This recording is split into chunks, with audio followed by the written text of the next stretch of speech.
Welcome to Relational Ground. This is our second episode. And today I'm going to be joined by Kevin Shane. And the format is the same as the first episode. It's just three simple questions, a little bit of background on Kevin and hearing about what he's got going on at the end. And so we'll jump right into it. But just to kind of remind people, like we want to talk about the people that were important in your life, the organizations or institutions that were really meaningful to you, and then a little bit about how you experience the outside world and nature and what it means to you to kind of, if that's regenerative to you, or maybe there's something else. And so I'll ask Kevin to give us a little bit of a description about who he is, how he sees himself in the world, and we'll go from there. Awesome. Welcome. Well, thank you, Dominic. Yeah, it's great to be here, and it's an honor and a privilege, especially the second episode. So it's awesome to be here. Yeah. So it's interesting. My background's a bit diverse. So I have lived overseas quite a bit. I grew up in a very small town in Western New York, but currently I live in Durham, North Carolina, and along with my wife, we run a qualitative research company called Noodle Research. And what we do is really help our clients understand what their customers want and need from their products and services. And I think it's really interesting doing this line of work and having this conversation with you, because I feel like all of the things that the questions kind of touch upon really set the foundation for what I'm doing professionally. And I think everything's rooted in the sense of curiosity and empathy, really. So yeah, I'm a 48-year-old guy born in America, lived overseas for a long time, but yeah, just I love, I'm a big outdoors person, so I think that question really resonated with me too. Great. And we got connected because at one point you were working for the Male Contraceptive Institute. That's right. Initiative, right? Initiative. And so MCI. And, what was your role there? Remind me, your role was kind of a lot of things because it was very much growing at that point. So very much a startup. Yeah. So I actually connected with Heather Vedat, who's the executive director at MCI. I was living and working in India, working for a human-centered design firm there. And we connected working on a kind of far future product ideation project, which was really focused on like the future of contraception. And honestly, and I'm kind of ashamed to admit this, but it was the first time I was actually like really thinking about contraception and birth control in a meaningful manner. And what we kept hearing during that research is, well, you keep asking about women, like what about male contraception? And again, shamefully, as a heterosexual male, like I didn't really ever think about that outside of like, do I need to wear a condom? No, fine. Not ready for a vasectomy. So I guess, do whatever you need to. But after that project, Heather left the company she was with and she took over as the executive director of MCI. And I'd been overseas for like 10 years at this point. So I really wanted to move back to the United States and ended up doing so and reconnected with Heather as she was really building up the organization from just a pass-through grant making, small one-person outfit to actually be a bit more of a proper organization. So I came on a bit as a communications and design director, I guess was my title. But it was really applying that human-centered design process and approach to create things like the mission vision statement, an advocacy and comms program. And really what we found was, there's a whole scientific side of things, right? Like all the developers who are working on new non-hormonal reversible male contraceptive products. But what we realized was there was a huge missing educational piece. Yeah. And honestly, I'm going to ask you to give a really brief, if it's possible, a really brief, as brief as possible description of what human-centered design is. My background is community psychology, which it's centered around what's called action research, which is a little bit different, a little bit more intensive and kind of community-led. But would you give a quick kind of overview of what HCD is for the Absolutely. audience? Yeah. So I think if you think about a traditional model of developing a product or a service, right? A lot of times what happens is someone has an idea and they think it's a great idea, and then they try and find a market for that idea. So they create a product and they try to find customers for it. HCD flips that on its head, right? So when you really do is you start with what is the challenge or what is the problem we're trying to solve, who is most impacted by that challenge or problem, and then you go and meet with them in that context to, as holistically as possible, understand not only how is this challenge impacting them, but what else is happening in their lived reality that is impacted by this. So Mhm. sometimes what we all often, kind of caution our clients about is, the problem you're solving may actually create more problems. So if you don't understand how that fits in a larger construct, you may do more harm than good. So it really is this kind of empathy based.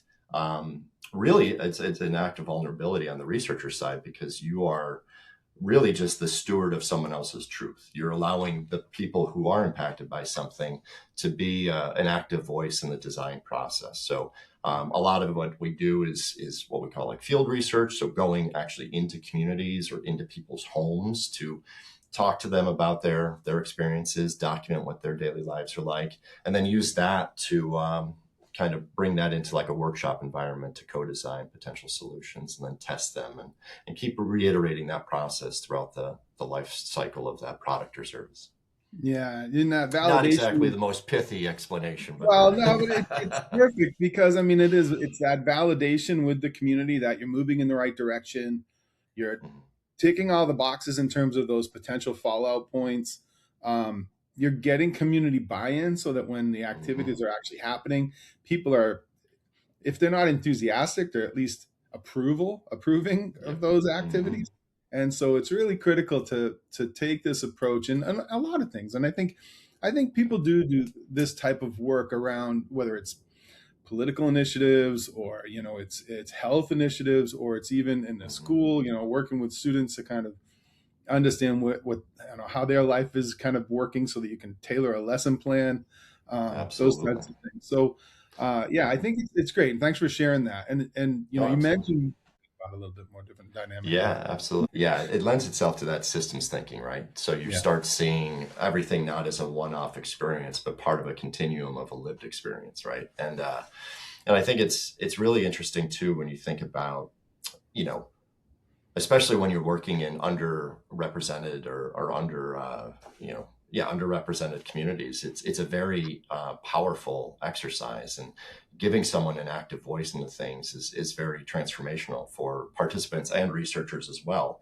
And I think there's a concept, and I'm not sure if it's Norwegian or Swedish, but there's a term called sonder, right, that we often think about. And sonder is this concept that every single person that you interact with or you see on a daily basis, even if somebody just you walk by on the street, um, has as rich and a complex life as you do.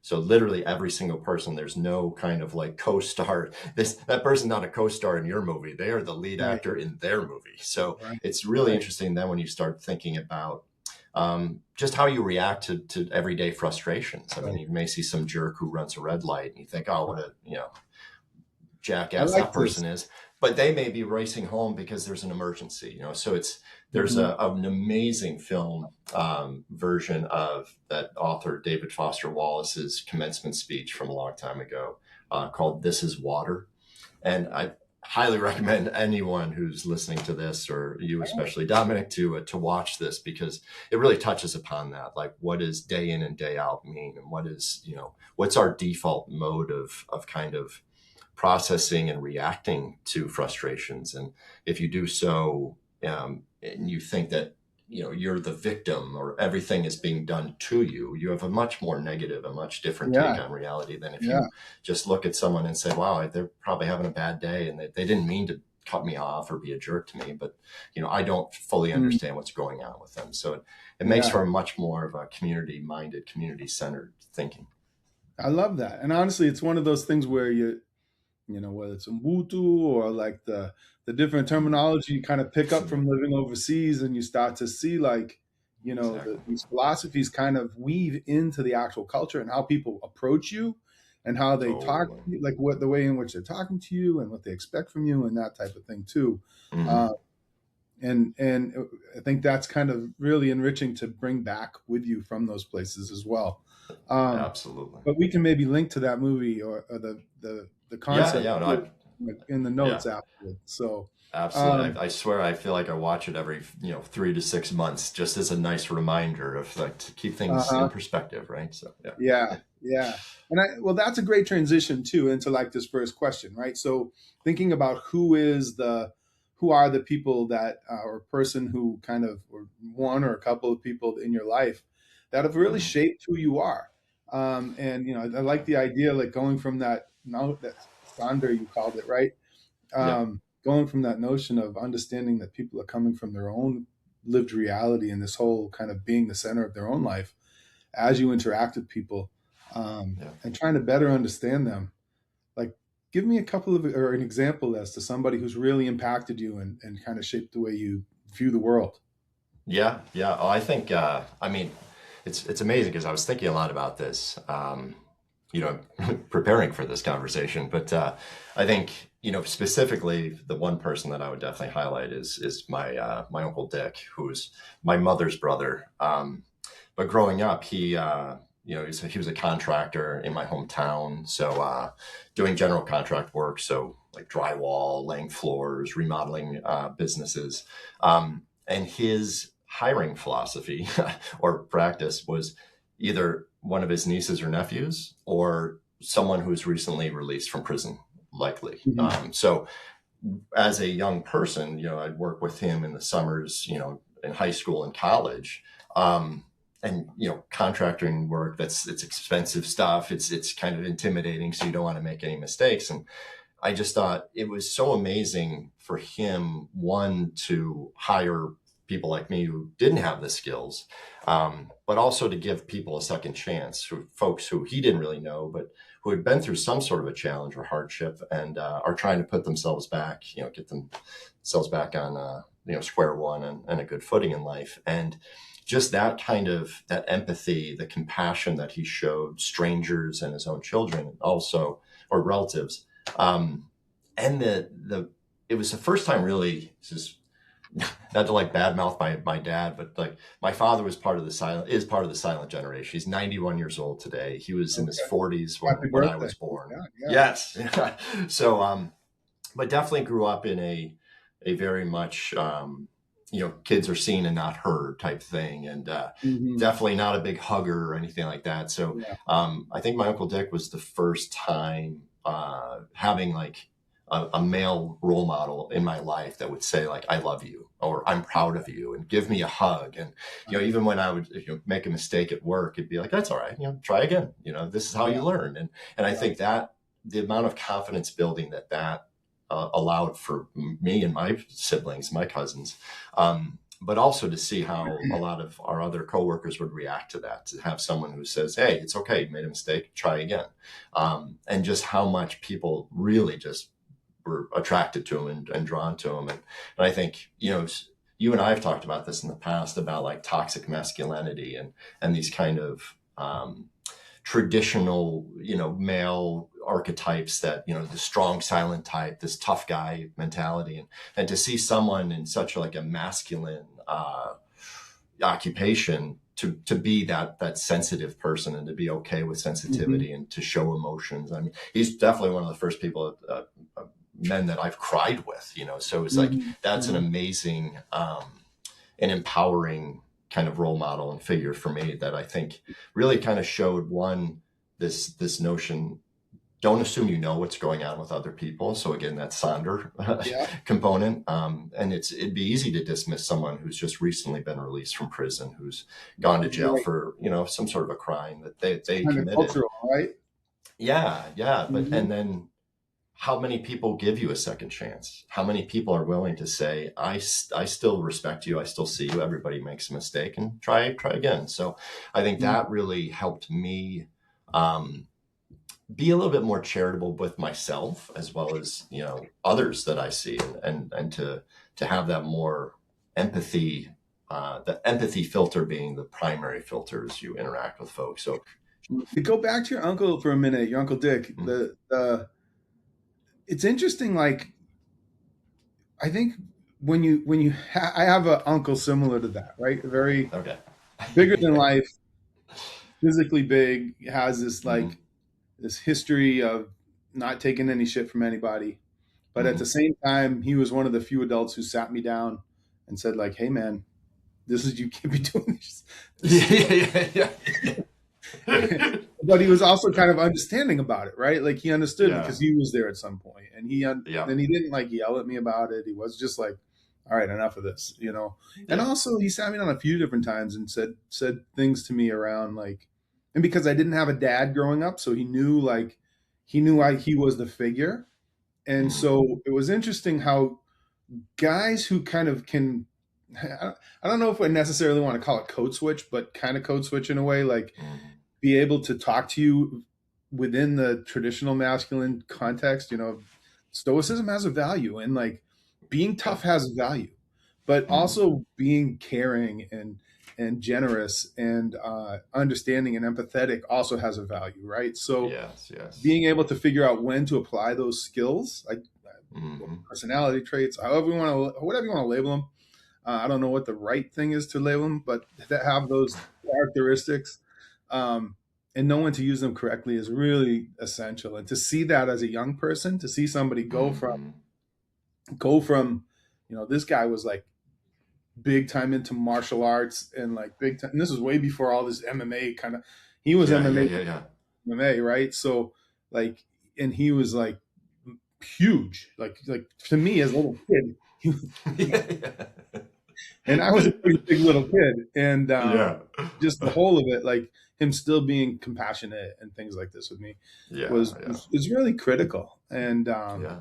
yeah, it really kind of helps you to understand like the complexity of people, you know, in your life. Absolutely, absolutely. Hmm. Yeah, my uncle had, my I've my three cousins. He had daughters. He just had three daughters, and um, so it was the first time really seeing the whole like girl dad notion Yeah. too. But my cousins worked alongside us. Okay. He was not like there was not some gendered thing, even though construction's pretty tough physical labor. Um, he open those doors for them as well to say like gender doesn't define who you are, what you're capable of doing. But he was also amazing at just how he still does, he loves to cook for them as well. And he would talk about going to their school recitals and things. So even in these kind of like hyper masculine environments, here's a guy go, oh yeah, I got to see her, Sarah at this play last night, she was Right. amazing, I was so proud. And so I think there was a lot of not just for his nephews and nieces, his relatives, but also again my other coworkers to allow that shared vulnerability too. It's like it's okay to of course, like you were saying, it's like I feel like we're so stuck in this black or white binary thinking that you can be tough and compassionate. Hmm. You can be, have that stiff upper lip, but also need a hug. It's Right. okay to, Right. we are a sum total of a lot of things, sometimes happening simultaneously. So, Right. yeah, it was an amazing takeaway. And I think, now being older and having nieces and nephews, myself, it's really changed and helped inform how I interact with them and talk to them. I think, being having a lot of older folks growing up, like teachers or other relatives that just kind of didn't know how to talk to you, or oh, how's school? But to have someone who like talks to you like a human being, Right. or shares things like, oh, I did this when I was your age and it was crazy and I got arrested, but don't do that. So it's just that I think a lot of, especially adults who become parents, feel like they need to be something more than themselves, or they need to constantly show like, I never made a mistake, I'm perfect, I was well behaved, and blah blah blah. And it's like, you know, I benefited the most from seeing humanity in people, Hmm. and Hmm.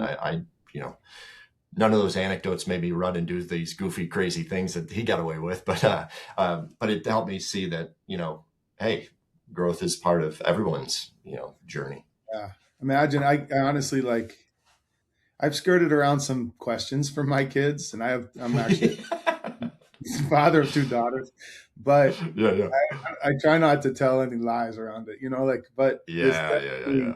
there's plenty of mistakes to be had, lessons to be learned from Oh, those things. And totally. also like, you know, there's this like kind of dynamic where right now we're kind of keeping these kids, not everybody, but some kids see a lot of like perfection as the only option, and Oh my it's God. so unfortunate, and It's it could be so terrible. stressful, Hmm. unnecessarily stressful, because there is so much learning to make from all the mistakes and the misspeaking and Yeah. you go to someplace and you show your ass for a minute and you're just being dummy, and Yeah. you know not to do it the next time because there's going to be social Uh, sanctions and hopefully nothing too outrageous, yeah.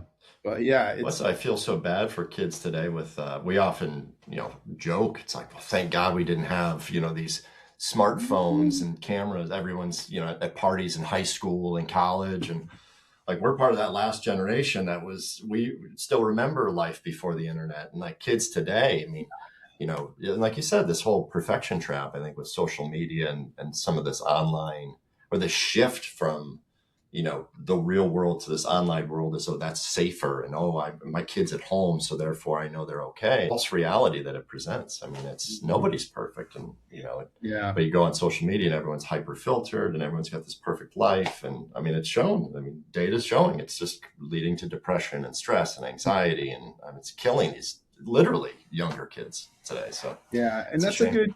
that's a good kind of segue too, because like some of what we're seeing in the literature and what we're seeing around the dynamics around loneliness and depression and anxiety, and I was just I got an early release of a report on um, I gave some comments for a newspaper article last Mm, night, and the report was on 988 calls and text messages okay. from 988 Mm, messages that what they were exchanged with young men, young boys. Like actually, they were. I think everybody was over 18 in this okay. study.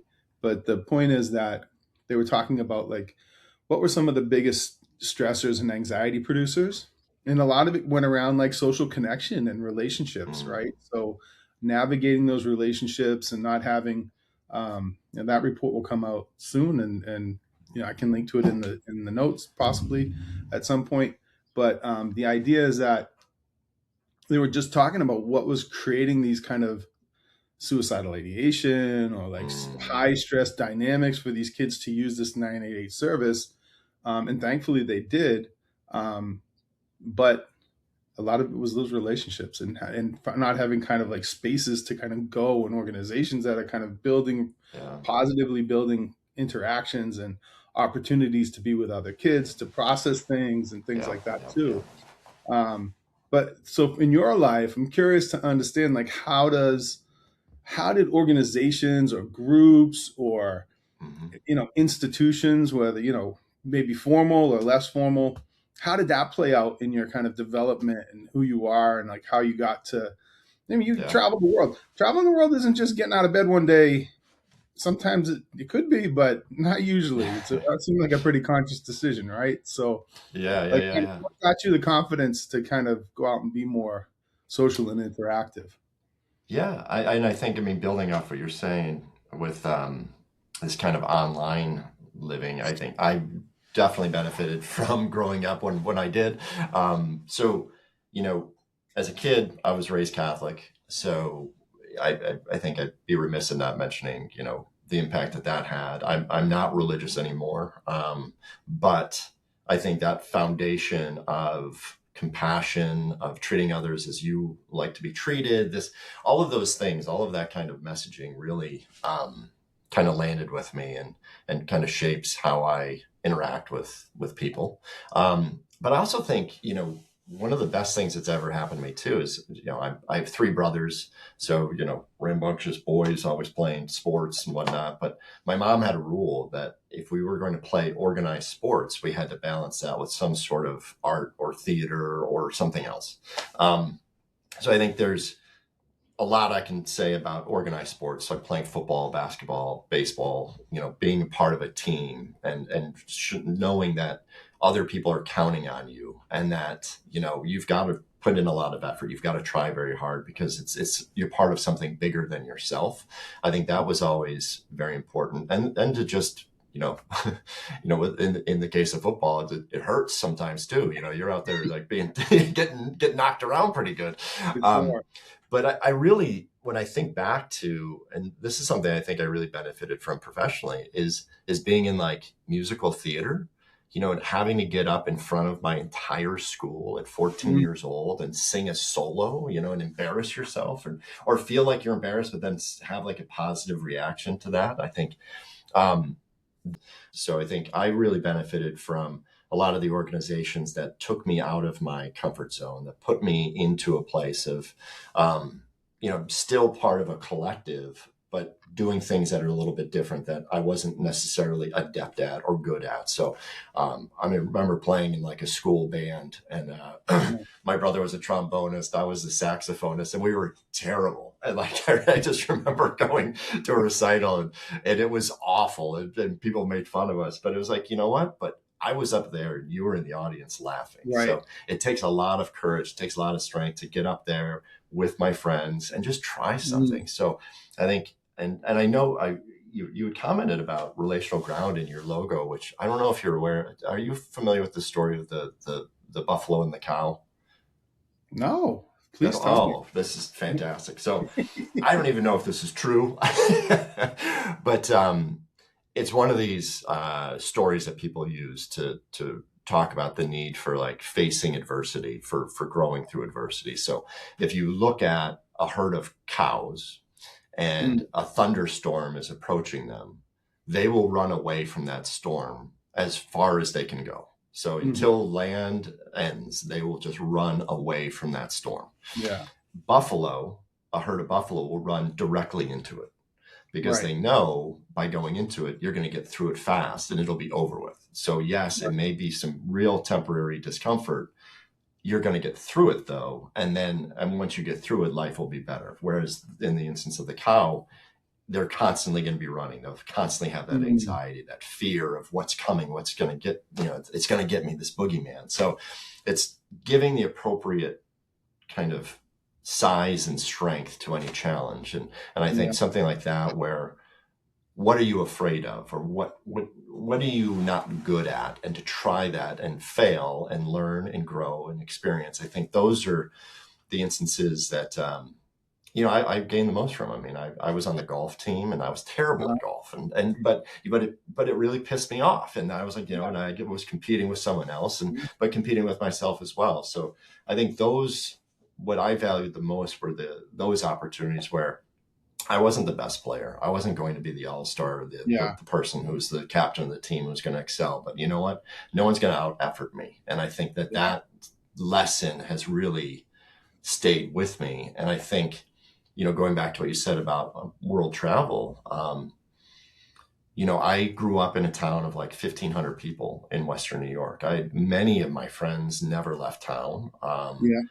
I have relatives who have talked about like traveling to New York City in our own state, as though it's like going to a war zone, like really afraid of something different. And I think that desire to push myself, to challenge myself, as well as that fundamental curiosity and empathy, is what really led to the first couple of trips. And the first time I Mhm. traveled, I studied abroad in Australia when I was in college, and it was terrifying. But you know what? 2, 3 months in, I had the best time of my life. And Yeah. so that just kind of it becomes almost like an addiction. It's like, well, what else is out there? Yeah. Every corner you peek around, 10 more corners open up. So you just keep looking and looking and looking. Next thing you know, Yeah. you've Like got all skills are like the muscle building, It's like, yeah, those are muscles. absolutely. Like being able to be dropped off by a plane in a different town and be able to kind of find your way and Yeah. not panic and not, you Yeah. know, and get the job done, show up and do the research or Totally. do whatever, meet the people and understand like what their limits are and their challenges are and Hmm. the benefits they bring to what you're doing is huge. I mean, Totally. Yeah. and I'll tell you, man, well, I love the example of the New York City because like I literally grew up 35 miles from Boston. Yeah. You might have thought it was like going to Japan. I mean, Yeah. it was like, what? Going Yeah. into No way. Yeah. wow, you got that's a big day out. Yeah. Yeah. You Yeah. rich, you know? Yeah. Yeah. Yeah. Exactly. Exactly. Yeah, it Yeah. was a wild thing because like I remember I begged and begged and begged. And so, like, even from my town, Fitchburg to Boston, there was a train, and it would drop you Mm. off in North Station. And North Station was like probably 500 yards from Quincy Market and all the touristy stuff. Okay. And not only that, but up above was the Boston Garden, which is where the Oh yeah, Celtics play nice. and the Bruins. And so I begged and begged and begged. Larry Bird when I was a kid, they were like Dude, so heck good. yeah. And I was like, I need to go to a game. I begged my mother, and somebody like got us a ticket and this and that. And like, you might have thought my mom, like, and bless her heart, my mom took me to that game, and we sat in these great seats. Like, we got Yeah. somebody gave us the seats, and we sat like 3 or 4 rows from like Red Auerbach and John Oh Havlicek. my God. And Oh I my was, God. this was unbelievable. My brain was exploding, right? Yes. But it was also like that first moment, I was like, all we did was jump on the train. Yeah. And I was maybe 11, 12, Mm. like 82, 80, 81, 82. And, we jumped on the train and went down there, and I was like, I can do this. And so me Yeah. and my buddies then started, like, in high school, we started to take the train into Boston. And it was There you like, not go. doing anything crazy or anything, but it was just like, Yeah. just to get out of Fitchburg a little bit. And it changed the parameters, right? It changed like Yeah. what the world Yeah. was. And then, you started hearing stories about people going to this place or that place. And we didn't have Exactly. the money to do a lot of those things because all of us were pretty poor, working class kind of kids, Yeah. Yeah. Um, it was a real interesting, like, to hear people come back from. Remember hearing those kids who went to Disney World, and you were like, Oh yeah. I ain't, Disney World is stupid because you knew you could never get there. Yeah, It's exactly. it's But it, interesting, like yeah. the sports and the clubs and stuff. My daughter just was in the big play here, the musical here at her high school, which is really competitive in terms of like Mm. both sports and so, high schools that I went to high school where we graduated 150 kids. Her high school is going to graduate something like 600 kids. So I mean, you're talking volumes bigger, and the Yeah. competition is so much bigger. And and she was one of the leads in the play and like in the musical, and got nominated for these local award things and all this kind of stuff. And it was just like so proud of her because, dude, I Yeah. never would have got up on that stage Yeah, when I was in high yeah, school. yeah, exactly. Yeah. No Yeah. way ever. Yeah. Well, I kind Yeah. of benefited. I mean, I graduated class at 24 in my Oof. in high school, Tiny, huh? and I can remember coaches walking down the hallways going, "You are signing up because we need to like, otherwise we can't have a team." Type of Right. thing. And it was the same thing with like the play. Like, I mean, we Hmm. did My Fair Lady when I was a freshman in high school. I think I played 6 different roles. It's like we don't have enough people for this. But and I think that's it's sad because I mean, some of my nieces and nephews now, especially those that live around bigger cities, this hyper concentration is really unhealthy. I think the where it's like you basically pick a sport and you're going to play that year round, and you've got to do the extra lessons and you got to do the travel team and you blah blah blah. Whereas now, when I think, so I played football, basketball, baseball, golf, and bowling. And then Yeah. I was in the fall play, the spring musical, the math club, all these crazy things. But each one of those had a different kind of atmosphere, approach, different people as well. And Yeah. each one of those gave me exposure to something else where I learned a Yeah. little bit something more about myself. And yeah, just tested me or challenged me in a different way. And I think Yeah. rather than constraining the amount of challenges that kids are facing today, we need to expand them and diversify them and ensure that people see that, yeah, are you going to, score 50 points the first time you play? Absolutely not. But you Right. know what? The more you try, the more effort you put in, the more you're going to build that self-confidence. You're going to start Hmm. seeing, I'm a lot more capable than I thought I was, and um, Right. so I think that these parents, I mean, I'm not a parent, so it's great, it's hypothetical, but like, I just feel like so many are getting it absolutely wrong. Like what you're hoping to do is antithetical to the lived human experience. Like you cannot eliminate challenges. That's where growth happens. That's where the magic happens. That's Yeah.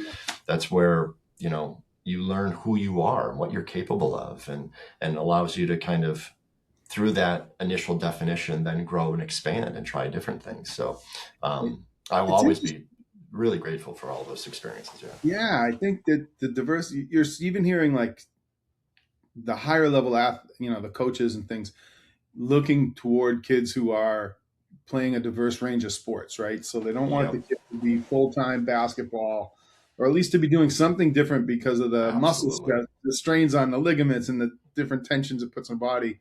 And not only the thinking and all that kind of that comes into play with playing a bunch of different sports, but one of the things that I noticed too is like, or I hope doesn't happen. I shouldn't say I notice. I don't know what the data is on this, but like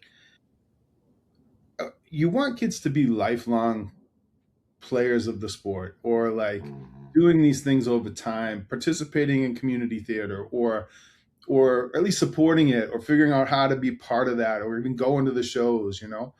And Hmm. I think it's one of those things where sometimes when the structure is gone, the engagement is gone. And Yeah. when it's professionalized at the level it is, in terms of like these high school travel teams and all this kind of stuff, the volume of money that goes into it and Oh my time. God. My same daughter who was in the musical, um, she had been playing field hockey for a long time, and I remember how sad we were when she didn't make the varsity team as a junior. Because Hmm. once you didn't make the varsity team as a junior, you were finished, because Yeah. they had so many kids try out, and it was so. I mean, the team wins like the state championship every year at her high school. They're like amazing, Hmm. but like, yeah, and Yeah. so like the sport was over for her at that point. Yeah. And Yeah. it's almost, and all that time we put into the sport, and that it was, we can look back on the conversations in the car, and the you know Hmm. carpooling with her friends and that kind of thing. Yeah. But it's also like they didn't just take the sport from her; they kind of took it from me too. I was Yeah. Yeah. I was mad because I was like, man, this is one of Yeah. the ways in which I connected with my child. Yeah. And so Yeah. that now we have to find other things. So, Yeah. which is okay, but it's Mhm. also it's still sad in and of itself, right? Oh, absolutely, absolutely. But I think, and that's a great life lesson, right? Yeah, Not only for your daughter, but for you as well, right? right. Like that life will have disappointment in it. And sometimes too, like you may be denied an opportunity, not uh, because of your own fault, but because of, an unfair system or something. So I Yeah, think there's again, like the more, it's such a paradox, right? Because you want to protect kids from reality and let them be children for as long right. as possible, but you also need to prepare them for what reality is. And I think that finding that healthy balance, somehow, I don't know, it's weird when you look at, um, especially, in the being in a position of having to like vet candidates for jobs or being part of like hiring teams. I always say the same thing to folks when I talk to them, like, the one thing that I want to see on your CV is a diversity of things. Like I want to see that you tried a lot, you had a few, like, I mean, we've had some applicants for jobs, they've never had a job before. So like when I was a kid, one thing that I didn't touch upon in terms of organizations, I think one thing that was really fundamental for me was when I was a kid, I have five siblings, so I'm one of six You, children. you had My been yelled dad, at. yeah, you ain't kidding. And my dad and one of his friends, they bought a pizza shop in town, in the uh next town over, so that because he had a bunch of kids as well, so it's like you don't get an allowance, you get a shift. It's like you yeah, want some money, yeah, go down to the pizza shop and pick up some shifts. yeah. So I was working, from 16 years old, I could work till 8 p.m. So I'd go after school, pick up some shifts. I worked full time through college. I went to Hmm. university in my hometown. So I had a full time job. That's how I paid the Hmm. bills. And, that's when do you do schoolwork? You got to figure it out, right? Like, oh, I got some gaps, or it's slow at the restaurant. I'm going to pull some books out. And I think that, and also like interacting with adults, that I Yeah, was working with, my coworkers. And again, seeing that systems thinking that you're part of a process, and if you're slacking off at work, you're not getting away with something, you're screwing this person over.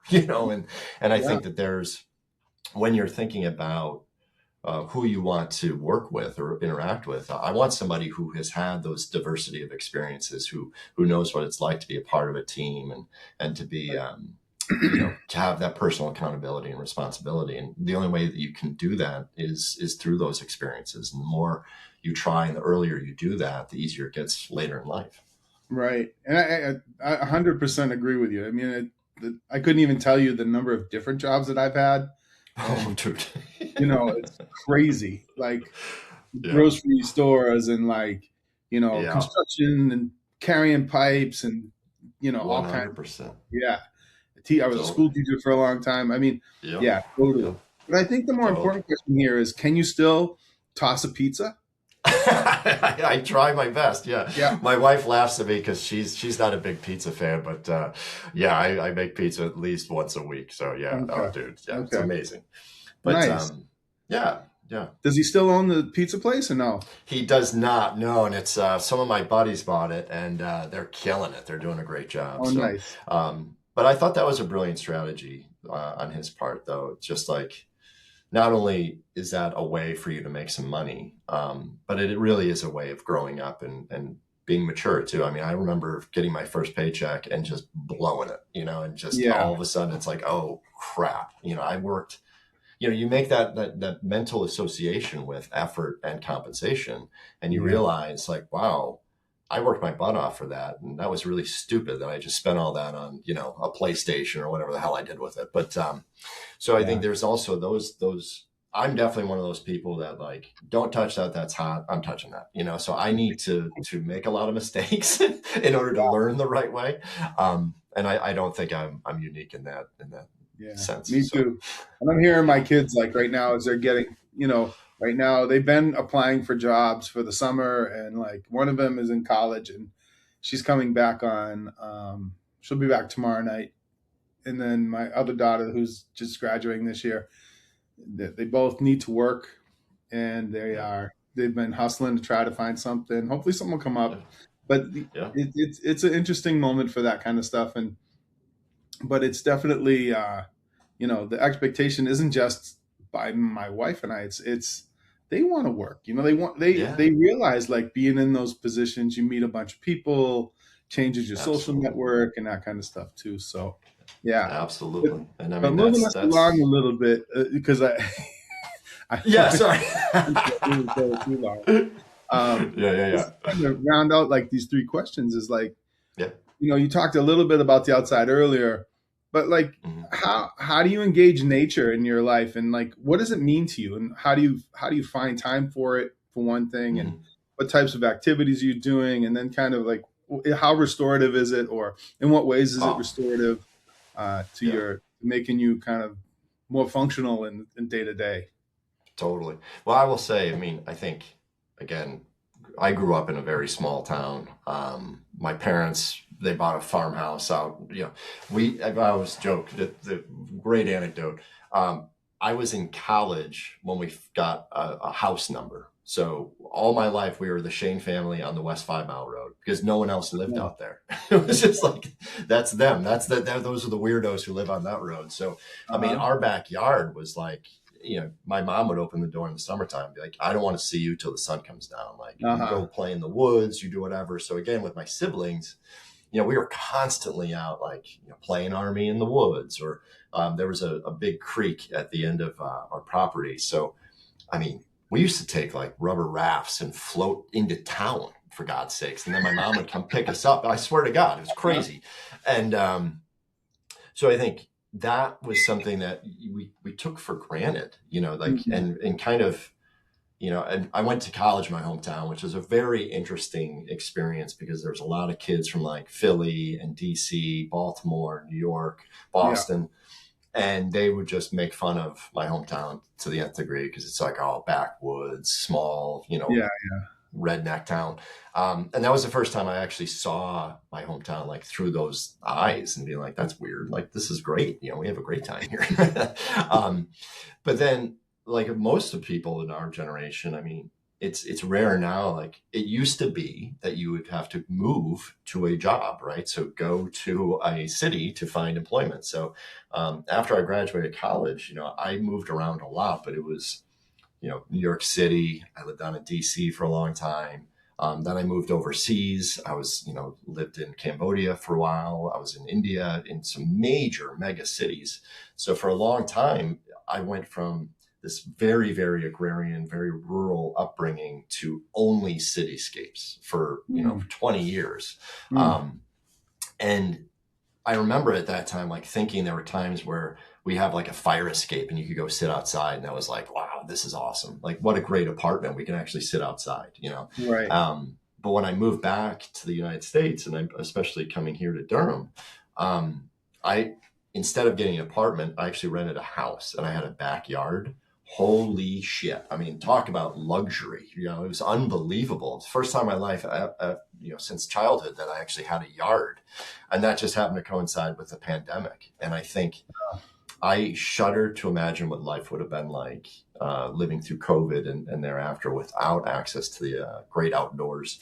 But I think where I'm sitting right now, my wife and I bought this house last year. We're in a part of Durham called Northgate Park, Yeah. which is I literally lived there the for a park. long time. Yeah. Oh, it's amazing, right? And I lived on Colgate. I don't know what get street out you're of on. town. We're on Inwood. Yeah. It's so Or Colgate. Inwood, Jesus. We're on Greenwood. Yeah. Um, Yeah. Oh, it's amazing, and it's a bird sanctuary. There's a Yeah. trail that goes right into downtown Durham. And I have a dog who needs a walk every friggin' 2 hours. So like we are outside all the time, and I think there's this notion. I forget the Japanese term for it, but it's essentially called forest bathing.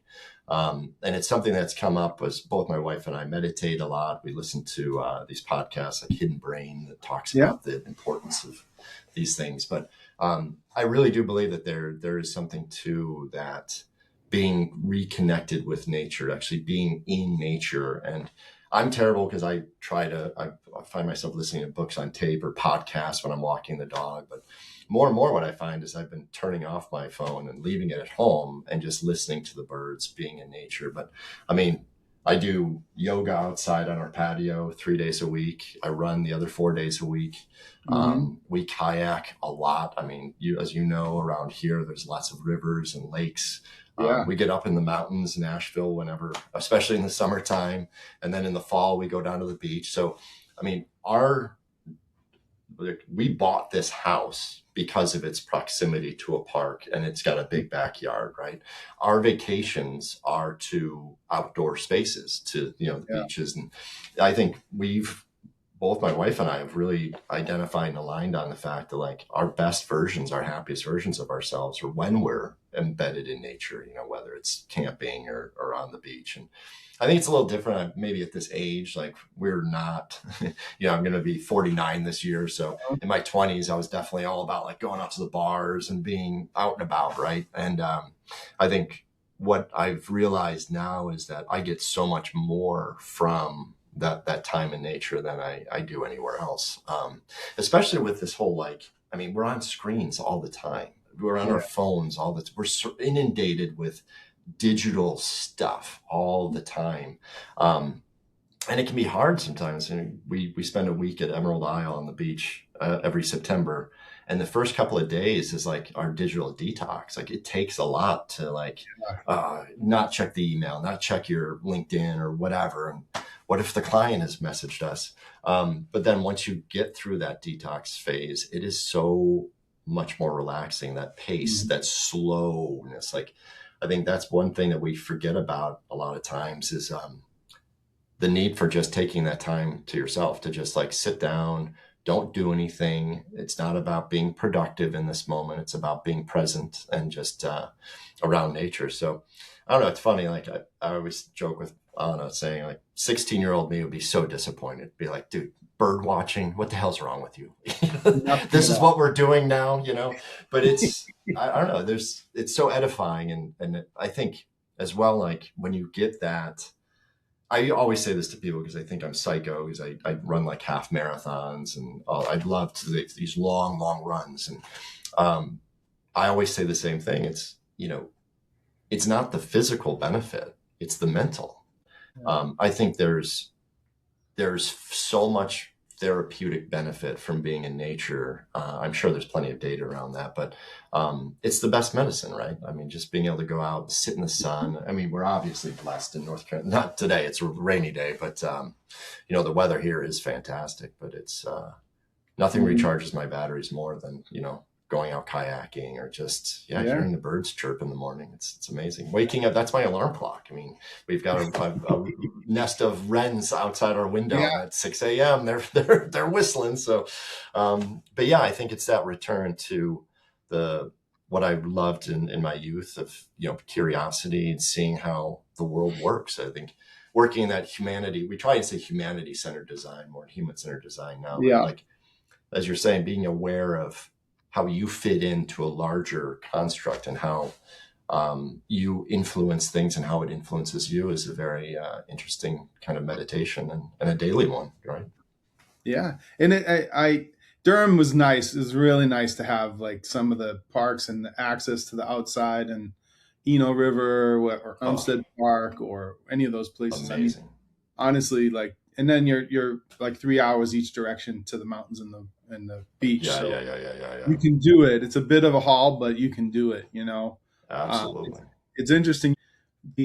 I know there's a big push to be back in the office more Yep, days a week, and that's being challenged a bit by I think the younger generation, which I'm totally. glad they're pushing back on that a little bit. I hope they get like a 2 or 3 day out of Seriously. office thing for themselves. But I do notice like several people I've spoken with, and even jobs I've seen out there that are like it's 3 days in the office or 5 days in the office Yeah. depending.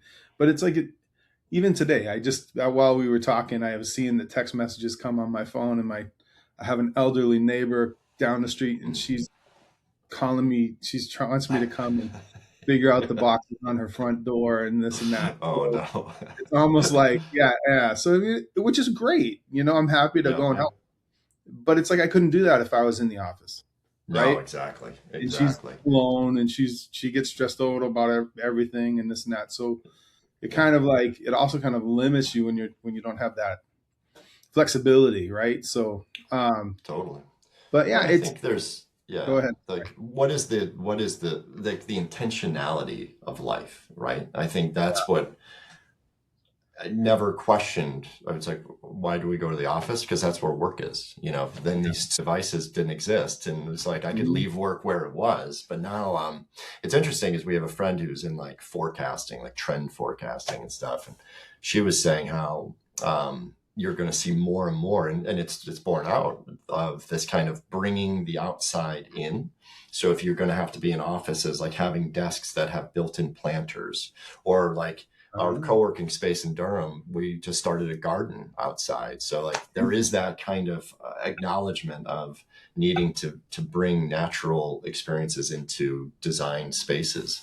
And so yeah, I think it's something that we wrestle with. I mean, you need community, but you also, um, at what cost? It's yeah, like I don't want to go to an office 5 days a week. I want to be able to go and if it's yeah. nice out, lay in the sun for an hour.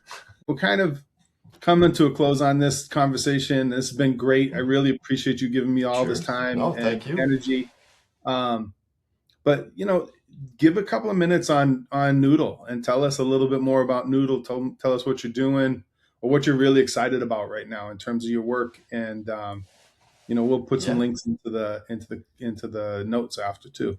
Awesome. Well, thank you very much. Yeah, I think, what's amazing about Noodle, and I think it's certainly in line with like my own personality and my interest is, we often say that we're methodologists. We're industry agnostic, so we're able to work with clients across the board, right? So we've done work with professional sports teams. We've done with multinational corporations, small nonprofits, startups, you name it. So I think just that being a curious empath and being able to engage with people in their contexts, and to roll up your sleeves with them alongside them and try and come up with some solutions to things that are impacting them just writ large is a blessing and a privilege professionally. But more and more we've been getting active with like local government work as well, so Okay. like really trying to get involved with it's interesting is I've often, it's such a pun, but like that whole notion of like, think globally, act locally. Well, both Anna and I acted globally, and now we're thinking locally. So we both